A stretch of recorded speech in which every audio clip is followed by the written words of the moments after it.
So peace, everybody. My name is Satori Seals, for those who are not familiar with who I am. I say maybe about 9 months ago, I did a couple of video blogs, and I actually went on hiatus from doing those for a little bit. Just other projects came about. But recently, people have been asking about me to do some video blogs, short little snippets, something for in the morning or something for in the evening after the kids go to bed. And just asking for me to kind of share some of the different things that I muse about, what I do on Facebook and some of the things I tweet. So in response to that, I am going to start it back up again. So this is going to be the video blog. For those who wants to be spun up or not maybe not be aware, I have a previous video blogs. I think there were like 9 of them as of right now. And it was called the Truth Series. And so I really begin to go down and break down what the truth is and everything. So, and there's a lot of good feedback. And I just want to just send out to everybody who actually goes on to it as a reference and receives some type of empowerment or some confirmation on some things that they already knew, but heard from a different angle, and it kind of brought some understanding. That's what the end of the day this was all about. It's just trying to bring some understanding for us to sharpen each other. So today, I want to take this, and what's been pressing upon me in meditation is about enlightenment. And so this we'll count today as, well, we'll consider today as the first video blog for the Enlightenment series. So we're going to talk a lot about enlightenment.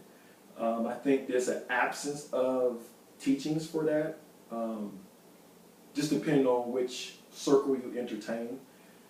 I think a lot of people are frustrated with some of their religious experiences, spiritual experiences. They desire to get some understanding on some spiritual truths, and it's not being available. So I want to add a solution to that dilemma. All right? One of the things I want to bring out is one thing about spirituality. Spirituality is not abstract.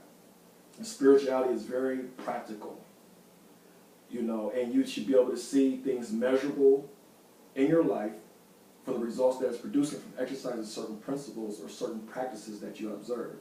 So I want to go on record and just say that spirituality is a practical path.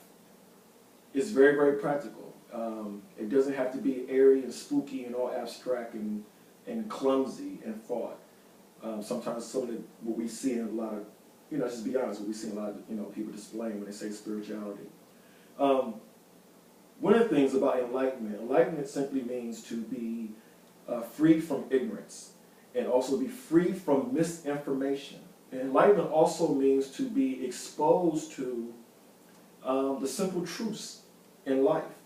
And when we talk about truth is knowledge of reality.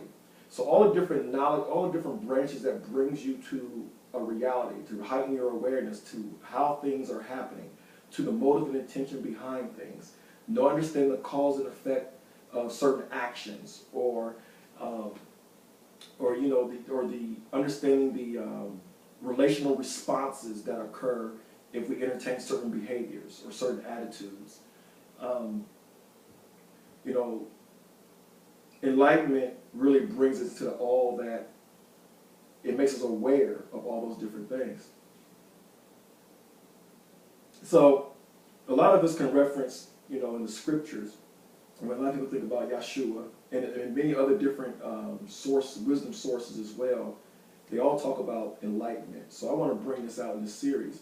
One of the most popular known statements is when Yeshua sat there and said, "I am the light of the world, and he that follows me," or he or she, sorry ladies, "he or she that follows me shall not walk in darkness, but they shall walk in the light of life."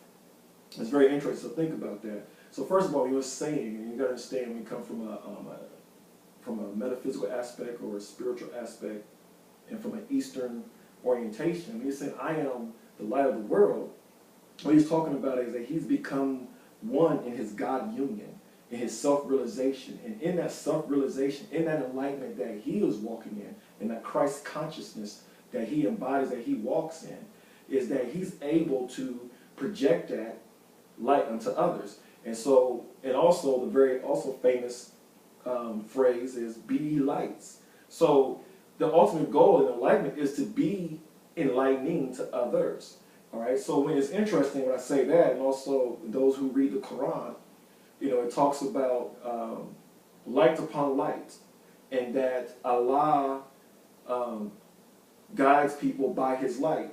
Very interesting. So light upon light. So in other words, enlightenment, in the truth that I receive, in the love that I receive, in the divine intelligence that I receive, I need to pair it with, or I need to commingle with somebody else who's walking in that same type of dimension in order to increase that. And in the midst of that, increasing that, so basically what I'm saying is right there is, to get enlightened, you have to get into the company of people that are enlightened. Okay? So you got to find companies of truth, companies of intelligence, and companies of love. Okay? But then it says Allah guides those in light. So it's very interesting. Let's think about that. So what it's saying is that, you know, the divine spirit, you know, the realm of the cosmos, and the source of all spirits, the supreme spirit, you know, however we want to categorize and define it in our realm of words. The Supreme Spirit guides us by enlightenment.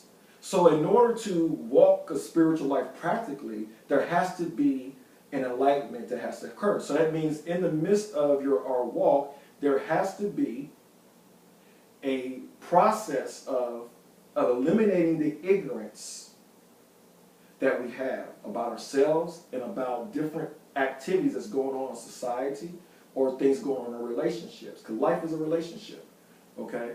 And so